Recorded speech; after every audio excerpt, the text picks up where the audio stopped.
மீண்டும் ஆரம்பிப்போம். தூய பிரான்சிஸ் ஒரு செராஃபின் போலவும் கிறிஸ்துவை போலவும் இறைவனின் அன்பால் பற்றி எரிந்து கொண்டிருந்தார்.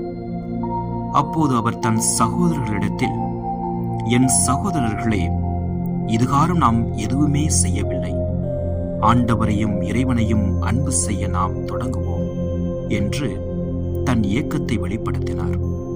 ஏனெனில் அவர் விடாமுயற்சியில் தளராதிருக்கவும் சோர்வுக்கு சிறிதும் இடம் தராமல் இருந்திடவும் அன்பின் உறுத்துதல் அவரை விடாது உந்தி தள்ளிக் கொண்டிருந்தது. அவரது ஆவி புனிதத்தின் உச்சத்தை அடைய விடாது முயல அவரது உடலோ எவ்விதத்திலும் தடையாய் இல்லாமல் தன் ஆசைகளை கடந்து நின்று அவரது ஆவியும் உடலும் ஒருங்கிணைந்து செயல்பட்டன. பெரிய காப்பியம் 141. இன்றைய சிந்தனை: ஆண்டின் இறுதியை அடைந்து விட்டோம், ஆனால் வாழ்வின் இலக்கை அடைந்து விட்டோமா? இவ்வாண்டில் நாம் ஆற்றிய அரிய செயல்கள், அடைந்த வளர்ச்சிகள், சேர்ந்த வளங்கள் நம்மை திருப்திப்படுத்துவதாக இருக்கலாம்.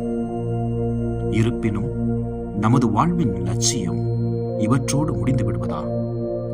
ஒருவேளை நமக்குள் ஒரு வகையான சோர்வும் களைப்பும் அவநம்பிக்கையும் இந்த ஆண்டின் இறுதியில் குடிகொண்டிருக்கலாம். ஆண்டின் இறுதி முற்றுப்புள்ளியாக இருக்க வேண்டியதில்லை. அதனை ஒரு கால்புள்ளியாக கண்டு கடவுளின் அருள் துணையோடு இன்னும் முயல்வோம், இன்னும் செய்வோம் என்று புதிய முயற்சிகளுக்கு நம்மை தயார்படுத்திக் கொள்வோம். இறைவன் ஆசீர்வதிப்பாராக.